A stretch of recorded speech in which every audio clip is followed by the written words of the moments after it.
उत्तराखंड में विधानसभा चुनाव का वक्त जैसे जैसे नजदीक आ रहा है, वैसे वैसे भाजपा और कांग्रेस दोनों ही पार्टियों के टिकट दावेदारों के नाम सामने आने लगे हैं। इस कड़ी में आज बद्रीनाथ सीट के दावेदारों पर चर्चा कर लेते हैं।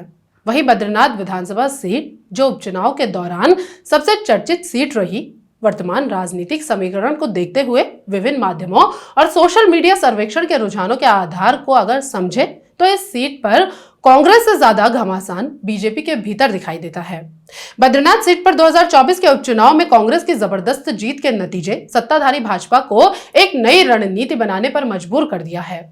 यहाँ की राजनीति केवल बाहरी प्रतिद्वंदी से नहीं, बल्कि भाजपा के भीतर के समीकरणों और राजनीतिक सुरक्षा पर टिकी है।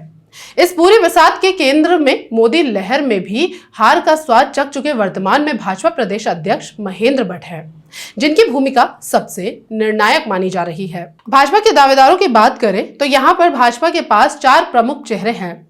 सबसे पहले है भाजपा प्रदेश अध्यक्ष और राज्यसभा सांसद महेंद्र भट्ट, जो यहाँ से एक ब्राह्मण चेहरे के रूप में अपनी पहचान रखते हैं। इनकी विशेषता ये है कि ये भाजपा प्रदेश अध्यक्ष भी है और राज्यसभा सांसद भी, यानी इस सीट पर इनका राजनीतिक कद सबसे ऊंचा है। भट्ट क्षेत्र की रग रग से वाकिफ है और टिकट वितरण में उनकी राय काफी अहम होगी।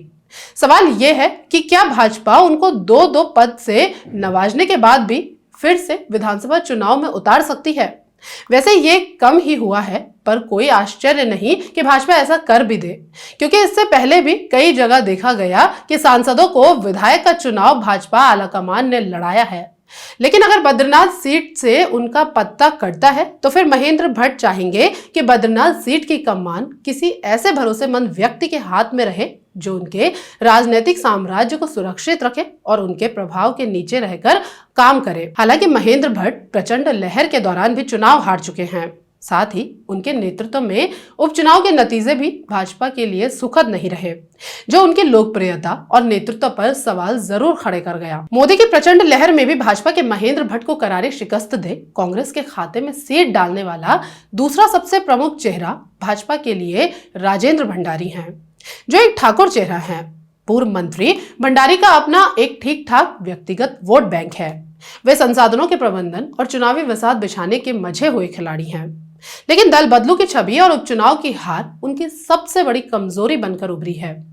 भाजपा के पुराने कार्यकर्ताओं का उन पर भरोसा न कर पाना और उन्हें संगठन के अनुशासन में बांधना पार्टी के लिए हमेशा से एक बड़ी चुनौती रहा है।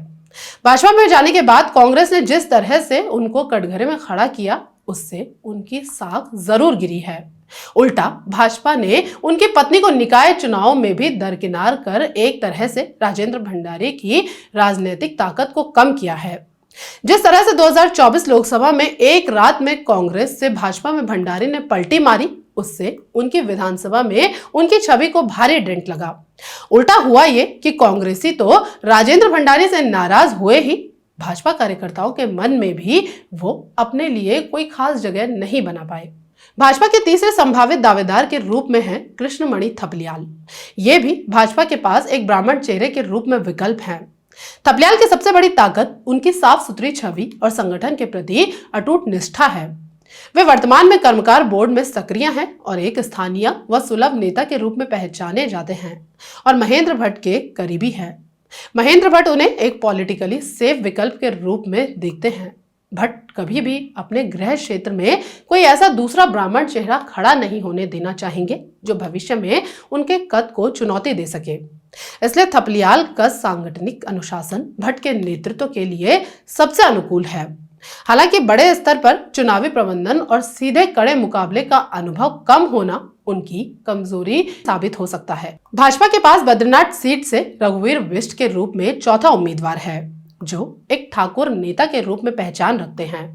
बिष्ट भाजपा के पुराने जिला अध्यक्ष रहे हैं और उन्होंने पार्टी के लिए जमीनी स्तर पर काम किया है। वे संगठन के उन पुराने कार्यकर्ताओं की पसंद है जो विचारधारा के प्रति समर्पित रहे हैं। क्योंकि बिष्ट ठाकुर समुदाय से आते हैं, इसलिए वे कभी भी महेंद्र भट्ट के ब्राह्मण वोट बैंक के लिए खतरा नहीं बनेंगे। वे भट्ट कैंप के लिए एक भरोसेमंद स्थानीय ठाकुर चेहरा साबित हो सकते हैं। अगर भाजपा यहां किसी ठाकुर चेहरे पर दाव लगाने का मन बनाती है तो राजेंद्र भंडारी के साथ रघुवीर बिष्ट भी भाजपा की नजर में होंगे। हालांकि राजेंद्र भंडारी जैसे संसाधनों से संपन्न नेताओं के मुकाबले आक्रामक चुनावी प्रचार और चकाचौंध में पीछे रह जाना इनकी एक मुख्य कमजोरी भी साबित हो सकती है। इन 4 प्रमुख नामों के अलावा क्षेत्र की राजनीति में कुछ अन्य स्थानीय चेहरे भी अपनी सक्रियता बनाए हुए हैं, जिनमें हरक सिंह, जो संगठन और स्थानीय स्तर पर अपनी पहचान रखने वाले सक्रिय नेता के साथ ही गजेंद्र सिंह रावत, जो युवाओं के बीच लगातार संवाद बनाए रखने वाले कार्यकर्ता के रूप में जाने जाते हैं। इसके अलावा नंदन सिंह बिष्ट, जो ग्रामीण स्तर की राजनीति और स्थानीय जनसंपर्क में गहरा अनुभव रखने वाला चेहरा है। ये सभी चेहरे भी भाजपा में अपने भविष्य को लेकर आशावान हैं। लेकिन यह माना जाता है कि बद्रीनाथ का पावर गेम इस बात पर काफी हद तक निर्भर होगा कि खुद चुनाव न लड़ने की स्थिति में महेंद्र भट्ट अपनी राजनीतिक विरासत को किसके हाथों में सुरक्षित महसूस करते हैं।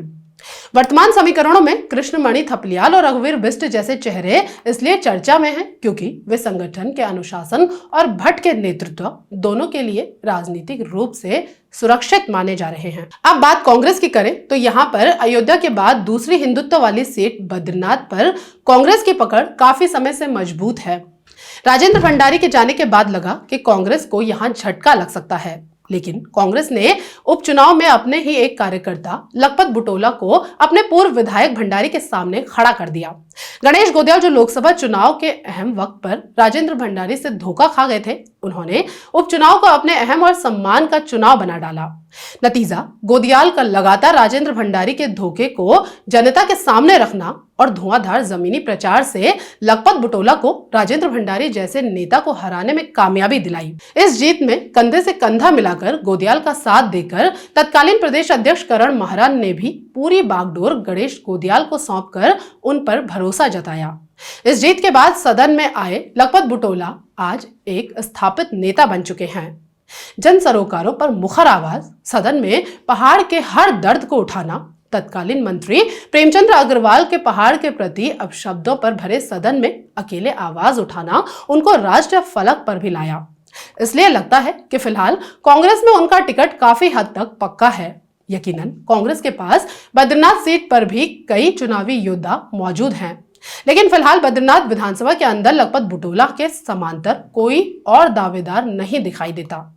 हालांकि अंतिम फैसला क्या होगा ये आने वाला वक्त बताएगा। अगर आप अन्य सीटों के आकलन के साथ विश्लेषण पर भी वीडियो चाहते हैं तो हमें संबंधित विधानसभा के नाम के साथ कमेंट करें। नमस्कार।